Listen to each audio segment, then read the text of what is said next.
Кыргызстанда 13 январга карата коронавирус 742 адамдан аныкталды. Бул тууралуу коронавируска каршы республикалык штаб билдирди. Аймактар боюнча алганда Бишкек шаарында 632, Ош шаарында 8, Чүй облусунда 42, Ош облусунда 5, Талас облусунда 8, Ысык Көл облусунда 22, Нарын облусунда 2, Жалал-Абад облусунда 15, Баткен облусунда 8 адамдан илдет табылган. Акыркы суткада 100 адам илдеттен сакайып чыкты, 3 бейтап каза болду. Бүгүнкү күндө стационарларда коронавирустан 580 бейтап, амбулатордук түрдө 2096 адам дарыланууда. Кыргызстанда пандемия башталгандан бери 187.620 адам коронавирус жуктурган. Алардын ичинен 180.629 киши айыгып чыкса, 2726 адам каза болду.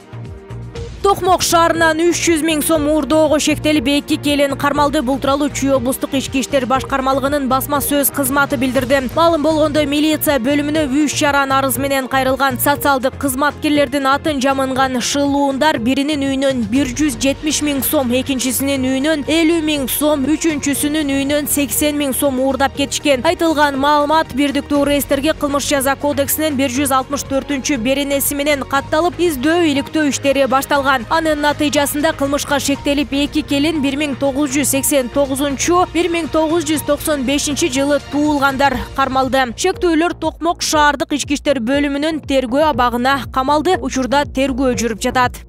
Кыргызстан тышкы карызынын 77,13 миллион долларынан кутулду. Бул туурасында Финансы министрлиги 2021 жылдын январь-ноябрь айларына карата берген маалыматында айтылат. Ал эми ички карызы тескерисинче 2 миллиард 347 миллион сомго көбөйгөн. Алсак, жыл башында ички карыздын суммасы 62,1 миллиард сом болсо, ноябрда 64,5 миллиардка өскөн. Тышкы карыздын көлөмү январга 4 миллиард 221 миллион долларды түссө, 11 айдан кийин 4 миллиард 144 миллиард сомго чейин азайган. Муну азыркы курс менен улуттук валютага которгондо 352 миллиард сомдун тегерегинде болот.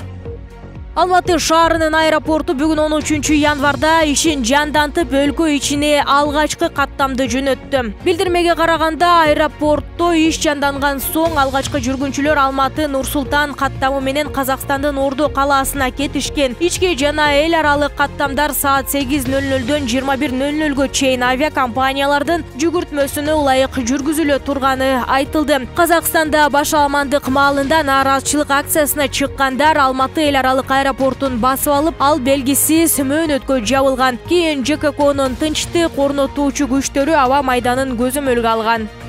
Тажикстанда Орусиянын шаарларына авиабилет баалары кескин жогорулап кетти. Бир жума мурда эле Душанбе-Москва багыты боюнча 3,5 миң самониден сатылып жаткан билеттер 5-6 миң самониге чейин кымбаттады. Душанбенин Сафар Али Давлатов аттуу тургунунун айтымында, авиабилет баалары дээрлик саат сайын жогорулап жатат. Эртең менен авиакассага барганымда Москвага билеттер 4450 самони болуп турган. 1 сааттан кийин келсем, ошол эле билеттер 4700 самони болуп кетиптир. Айрым жерлерде 5-6 миң самониден сатылып жатат. Баалары орусиялык жана тажикстандык авиакомпаниялар өзүлөрү коюшат. Эмнеге экени белгисиз, деди ал. Авиакомпаниялар билеттердин кымбатташын аба каттамдарга болгон суроо талаптын кескин жогорулаганы менен түшүндүрүп жатышат. Орусияда 31 декабрдан 9 январга чейин көпчүлүк мекемелер иштебей, же адамдарды өзгөрүлгөн график боюнча кабыл алып жатышты. Мындай шартта мигранттар патент ала албай турганын билгендиктен көбү Орусияга барууга шашылган эмес. Жаңы жылдан кийин авиабилеттерге суроо талап кескин көбөйдү. Билет сатып алууну каалагандар канчалык көп болсо, анын баасы да ошончо көтөрүлөт, деди Орусиянын ЮТР авиакомпаниясынын өкүлү Хусейн Усмонов.